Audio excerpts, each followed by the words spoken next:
Hello everybody and welcome to the College of Education, Psychology and Social Work, but most importantly social work, which is the discipline that we sit in. My name's Rebecca Stars and I'm the Bachelor of Social Work Course Coordinator and the Deputy Teaching Program Director in Social Work, and I'd like to introduce you to Al Hassan. Hello everybody, welcome to our orientation. My name is Al Hassan Abdullah and I am the course coordinator for the Bachelor of Social Work Honours, which sits below the BSW. So we'll be doing this together. Yeah, thanks everybody. So I'm going to just move forward with some background information for all of you to be aware of as new students, and then Al Hassan will join us again shortly and talk about some other components of you getting familiar with Flinders and some tips and things for you to be aware of. So I'd like to just start with an acknowledgement of country. So Flinders University acknowledges the traditional owners and custodians of the lands on which its campuses are located, and these are the traditional lands of a number of areas. I'd like to pay particular recognition to the fact that we're creating this video today on Kaurna land. So welcome to country. One of the key things for you to be aware of is Wi-Fi access here when you're at Flinders. So the network that we utilise here at Flinders is called EduRoam. And there's a username, a fan and surname there, password. So it's a Flinders password that you'll use for that. If you're going to use internet access here at Flinders, you can use the students.flinders.edu.au. So you can see the actual computing Wi-Fi email address there, and that will basically take you to a central site and provide you with more information.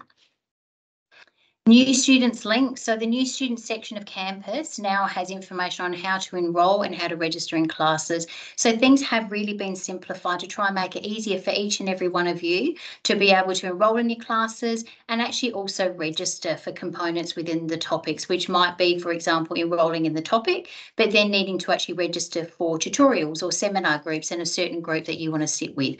So to find out more information about that, please go to the students.flinders.edu.au campus. I'm not going to repeat on autopilot every single link because you'll all have access to this PowerPoint directly afterwards, and you can find the links afterwards in the video. So if you do need help though, you can submit a support request via Flinders, and you can just see there's a Flinders Connect number option too that you can also contact if your preference is to talk with someone over the phone. Student ID card, it's really important that you do get your student ID card sorted quickly.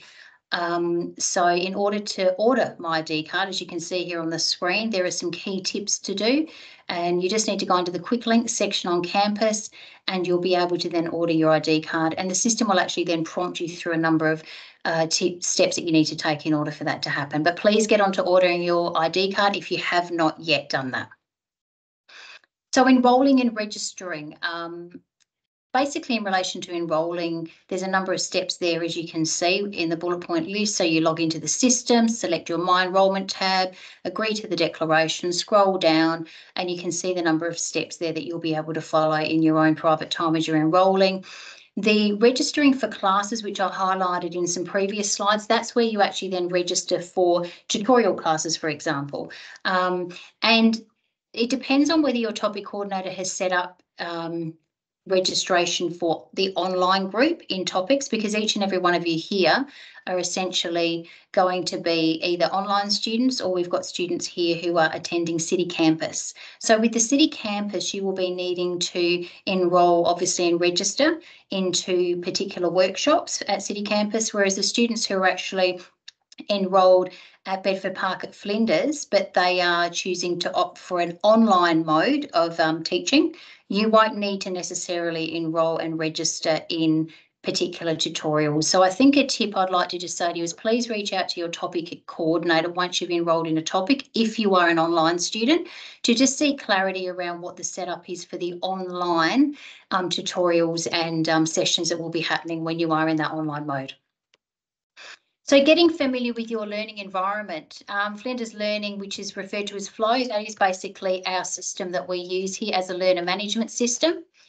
And this is a learner management system, which basically is a Canvas platform. So you'll hear a number of different terms. You might hear Flow, you might hear Canvas, but basically in and of itself, they are the same process.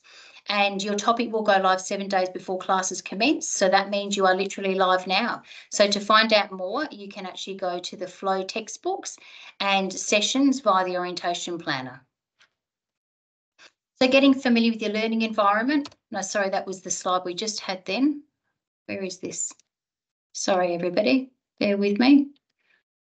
Okay, so in terms of transportation, this is something that a lot of you will definitely need to be really clear about, unless you're an online student and you may not be deciding to actually travel to and from a campus that you're assigned to. But for those of you who are attending on campus, parking, you will need a parking permit. You will need to apply at flinders.edu.au for parking.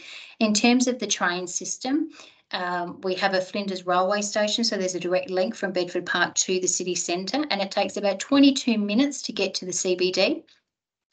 We also have a Loop bus, and that's here on the Bedford Park campus. So the Loop bus essentially goes around the Bedford Park campus. It's a free bus service. It will link you to Flinders campuses. It also links to public transport options, and you can download Busminder app in order to get more details about that.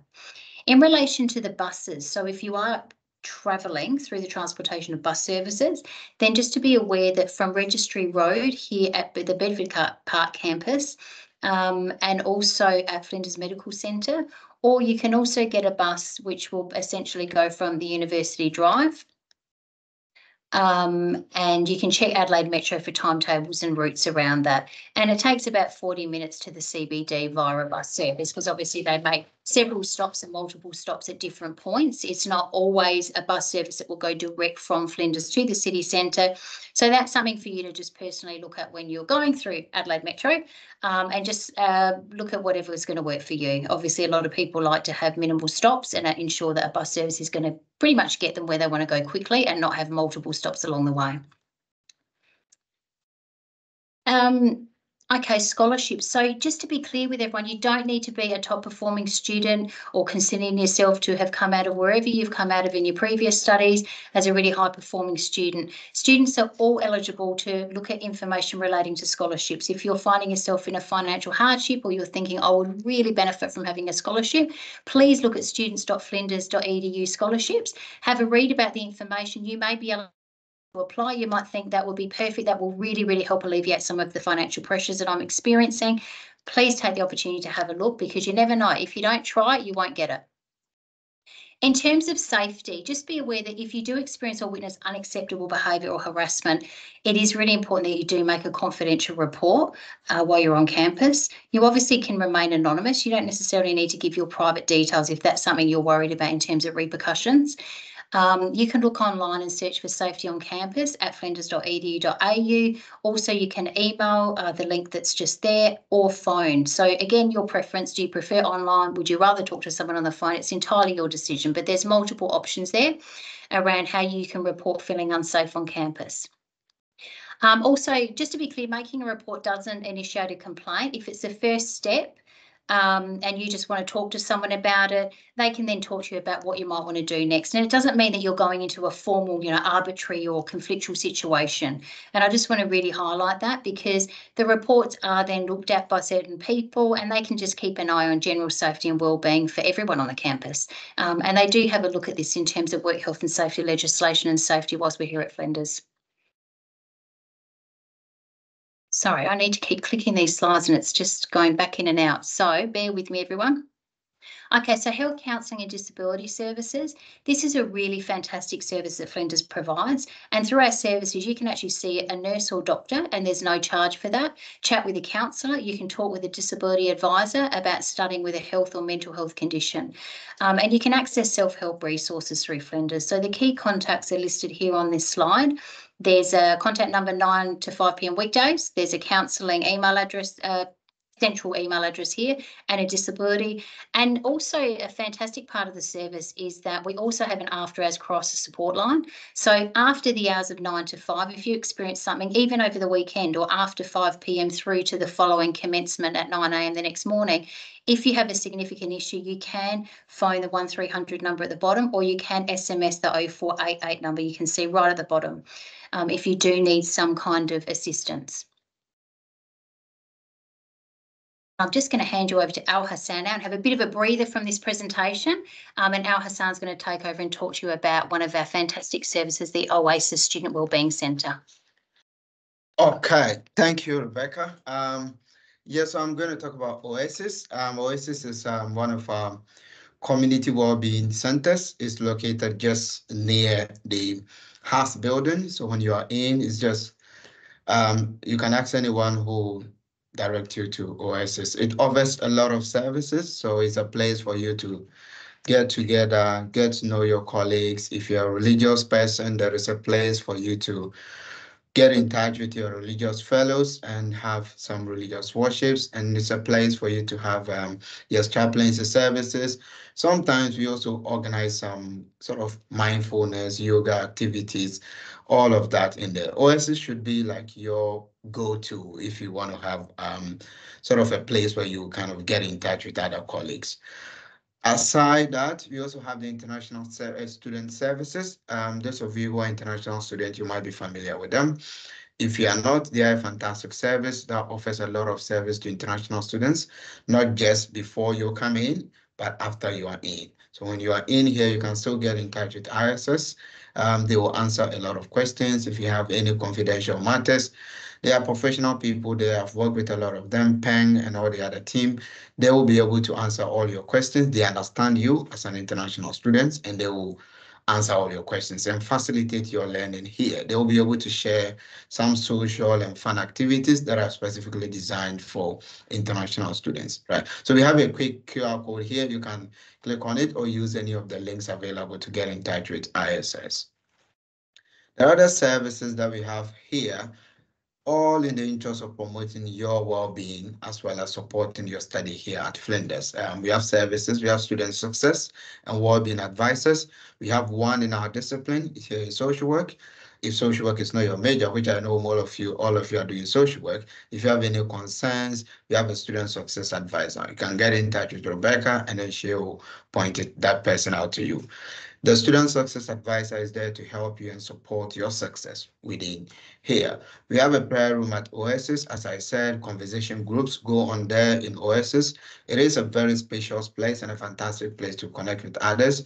Equal opportunity advisors are also available. We have the Pride Network and we provide good vibes in terms of experiment. You might be involved in some of these activities when you are here. And occasionally we advertise some of these activities when they come along. Finding your way at Flinders, logging into Flow. So Flow, as Rebecca has already explained thoroughly, that's our Flinders Learning Online. That's probably your best friend. Here, to anything relating to your study. So finding your way at Flinders is a good way for you to get familiar with Flinders and how our university works. It helps you to explore some of the skills you will need to succeed in your topic and your study in general. It will help you to discover tricks and shortcuts that will help you to study and find out some of the support services available at Flinders. So there will be occasionally we'll be sending you some of these updates, and you can also use the Finding Your Way at Flinders to just get a head around some of these issues before you even reach out. Connect week. So it's like an orientation week. So we'll have a connect week from February 26th to March 01. In social work, I mean, we will have our own, but then in Connect Week in general, we have Welcome Hub. The whole campus will be live around that time. There will be movies, quizzes, comedy shows, a lot of activities going on. Get yourself involved with some of these activities to connect with people, not only within our discipline, but outside the discipline. So you have all the other academics, all the other students coming along and then getting yourself involved within this celebration. We'd like to see some of you there. And we also have our own Social Work Connect Week, which will happen on the first day, which is the Monday, 26th of February, from 12 p.m. to 2 p.m. at the Oasis Common Room. This is specifically designed for you, social work students, to connect with other students, including the continuing students. So this is an opportunity for you to ask questions about your courses, about the topics, get to know some of your senior colleagues or peers, and then ask them questions about the topic in general. There'll be staff there. I will be there. Some other staff will be there. You can ask questions about any of the topics. And on top of that, there's a free barbecue lunch on that day, right? Yeah, so you can't miss that. We will have a drop-in session in addition to our own on the last day of the whole week, which is Wednesday, 6th of March. We'll have our own drop-in session. This is an opportunity for you to meet current students, student administration services, so those you've been contacting them behind the scenes with Ask Flinders. Some of them will be there, so you get to see them and ask questions. I think our discipline is our main support person is Heidi Baba. You'll have other team there to ask questions about the courses. Can I change this? If you have questions about, so Rebecca has already talked about recognition of prior learning. You can either ask them or ask Rebecca, and then they will work together with Rebecca to get. So these are opportunities for you to clarify issues. Work integrated learning, of course, placement is one of the core areas within our discipline. So we have the WIL team there. They will be in charge of placement. So if you have any questions around placement, feel free to ask them during this drop-in session. And then on top of that, there will be career and employability. I think for social work, you're already aware, especially with Flinders social work, our graduates are just in the market. Once you finish, you're in the market. So if you want to know about some of these employment opportunities, as well as how you can build your skills to meet these employable demands, you just come in and ask questions about employment and career opportunities. If you want to work in child protection, yes, come in, ask questions. You want to work in mental health, all the other questions, just come in. This will be happening within our College of Education building, level 4, room 4.69. We would love to see some of you there because this is an opportunity for you to have another one-on-one session to clarify some of the issues. Some tips, I mean, of course, you've already know Ask Flinders. There is Hey Flinders using Instagram. You can connect with other colleagues. And I know we have a Flinders Social Work Students Association on Facebook. You can connect. You can also visit the Flow platform to ask questions about your study. You can also use any of our social media. I think our main area to get in touch with our team is Ask Flinders. Okay, so we've already introduced ourselves, but now I'll hand over to Rebecca to talk about the PSW program. Thank you, Al Hassan.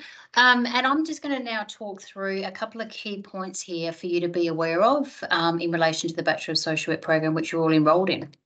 So about the course, so the Bachelor of Social Work is a 144 unit undergraduate program.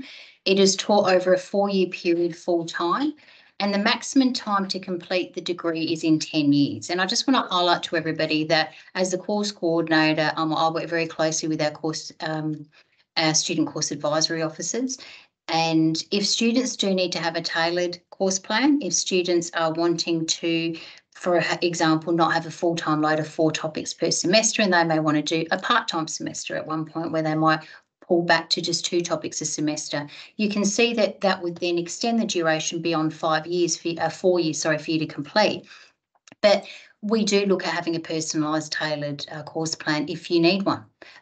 Some students just want to move forward with the full 4 years and from start to end. Some of you may actually be eligible for credit from other diplomas or other degrees or other TAFE qualifications that you've already completed. And I work very closely with those course advisors to approve and agree on credit approvals for students. So then that obviously then reduces the time frame of your degree. But essentially, if you are wanting to do it part-time, like the maximum time would be around a 10-year period. And the mode of delivery in the Bachelor of Social Work is in-person or online. We also have placements and intensives, and it's accredited by the Australian Association of Social Work. So this is an accredited degree, and we have accreditation standards under the ASWIS that we need to comply with at Flinders in relation to this degree. And so graduates, once they've completed the Bachelor of Social Work, are eligible for membership with the Australian Association of Social Work. The program of study in the Bachelor of Social Work, and this is a very, very quick, tight snapshot for you from year 1 to year 4, is that in year 1, there are a high number of foundational knowledge-based topics that are taught over other colleges. For example, the field of sociology, psychology, health, studies, democracy and government. And we do have our own topic, Introduction to Social Work, in year 1 as well, and another social work topic which is called Interpersonal Skills. But essentially year 1 does have a lot of topics that are taught. Out of the 8 topics, 6 of those topics are taught and delivered by other colleges. The critical reason for that as a social worker. So I just really want to highlight this so that when you are commencing and you are engaging in other material from other disciplines and you might be thinking, why am I doing all of these topics? Why is this one related to social work? I thought I was doing social work. Every single bachelor degree is always a very strong foundational platform for students moving forward as a graduate. So the year one is critical for you to have a very broad knowledge base on a number of areas. As an emerging social worker, and when you move forward as a graduate, a lot of these areas there are employment positions in and jobs in where you will be co-working in multidisciplinary teams and needing to have a good solid knowledge and understanding of the vastness of the world in which social workers operate. So that's probably it in a nutshell. In year two, we do move very specifically, primarily into core social work topics then. So we have social policy, groups and community, social work theories, practicing social work, and essentially a lot of topics in year two are skill-based topics. In year three, we have the first field education placement topic. And in accordance with our Australian Association of Social Work accreditation requirements, your first field education placement topic is 500 hours. And basically alongside placement and within the year three curriculum, there are also several skill-based topics. For example, there's a topic named professional judgment and decision making, which is literally on the same semester as you are completing your first 500 hours of field placement. And it's a topic that really does coexist to support. And by default, even in field, the topic itself, professional judgment decision making, is also supporting your knowledge base for application in your 500 hours. So it's an excellent positioning of where these two topics sit. There's also children, families, wellbeing and protection, just as a couple of examples. There's obviously other topics as well. In year four, which is your final year, the final field education placement topic, which I'm the topic coordinator for, is your final skills-based industry application. There are a number of other topics in year four, which I'll talk about very briefly. However, the final field education topic, in accordance with our accreditation requirements, is also another 500 hours. So you will complete in total within the bachelor degree a total of 1,000 hours of field-based industry placement. There are also exciting new opportunities that are starting this semester. So we have advanced social work theories, which is a year four topic. We have violence and abuse, which is a new year four topic starting, and sustainable social work, which is also a year four topic that's commencing. And obviously the new campus location, City Campus. For all of you who are watching, we have our new City Campus on North Terrace where you will be attending.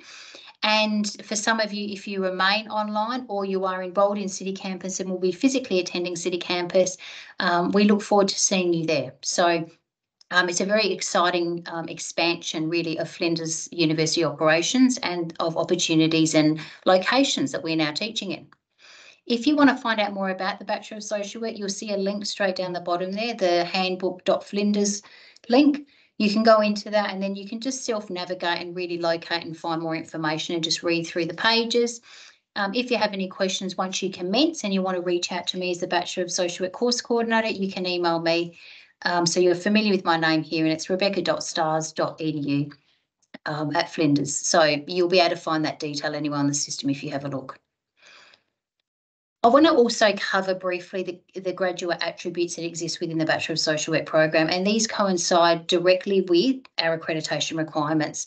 So the Australian Association of Social Work requires these 8 key graduate attributes to be successful by students in order for them to actually complete and be eligible to be qualifying. The first is practicing in accordance with the Australian Association of Social Work code of ethics, and also be able to manage ethical dilemmas. You'll have a lot of experience in both of your 500-hour field education placements in 2 different practice settings to be able to work through ethical dilemmas, live practice ethical dilemmas supported by a supervisor in practice. You also need to be professional and represent social work profession with integrity. You also need to be able to work inclusively, respectfully, and be responsive to cultural diversity, including working with Aboriginal and Torres Strait Islander people. You need to understand how systems and knowledge, including theories and research, influence different areas of practice. And again, that's a really core one that will be scaffolded across many topics within the degree. But additionally, it's also something that you get a really good grounding and foundation and experience in when you're in your 500-hour placement settings, because that will give you an opportunity to understand the systems within a particular organisational context, to read through the information that they have, to understand the critical importance of how they are being affected by a level of macro system influences in their organisations. You also need to have an ability to assess needs, implement a range of social work methods, and be able to think critically. You need to have, I'm just going to move that down, you need to have the ability to work within a team and communicate with a diverse range of people. Also manage and record information appropriately in accordance with ethical and legislative principles. That is extraordinarily critical as an emerging social worker moving forward. We must maintain confidentiality of clients when you emerge into practice. That's going to become a really critical component when you're out on your field education placements, where the supervisors you have will be very, very strict around what their requirements are around confidentiality, releasing of information, and maintaining records on clients and vulnerable people that the organisation is working with. Also, actively participate in supervision and professional development. In relation to supervision, you'll have supervisors who are assigned to you when you're in your placement settings, and actively participating in supervision. Obviously, the word active stands for itself. It means that you're not passive in that process, that you actually actively engage in discussions, bring ideas to the supervision table when you have supervision, and that you're not sitting back just as a passive passenger in that supervision process. Professional development, I think, is very self-explanatory, and you'll learn more about this as you move forward in your practice, where you will need to, in field placement in particular, have an understanding about the importance of professional development for the people that you will be on placement with. You can learn from a lot of the industry people that you will be connecting within your organisational settings to learn about what kind of professional development opportunities do they actually receive from their organisations. What professional development opportunities do they access? What's available? And also thinking about, your own future career and where you want to go. Because being mindful when you do get to year 3, which is your first field education placement, you will then be heading close to almost the finish line of the degree. You're just over halfway there when you're getting into year 3, and then you've only got 1 more year to go. And so thinking about your professional development, your future career aspirations, and where you actually want to go. I cannot stress enough that the 2 field education topics is a very great eye-opener for students. And I've known many students in the past who have mentioned about wanting to head in a certain direction, or actually, apply for a job in a certain organisation or department. They've gone for their first placement in that organisation, and they've actually realised maybe this isn't for me, because I'm learning a lot more about the behind the scenes than what I had assumed was the case. And so then they can kind of get a redirection and be really clear about then what's going to work for them in reality. So there's actually that really good time to not only think about it, but you're actually going to be in settings. Also, throughout the degree, a lot of the topics are moving into skill-based application and helping you have real practice examples where you might be working on case studies, where you might be unfolding material and analysing the literature you're learning within the topic into some sort of hypothetical real case examples that you would be applying in practice. So there's a lot of, approaches and designs within the degree in order to ensure that you are able to attain, if you commit yourself to the study and you do what's required and pass, for you to actually attain the graduate attributes and proceed as an effective graduate social worker.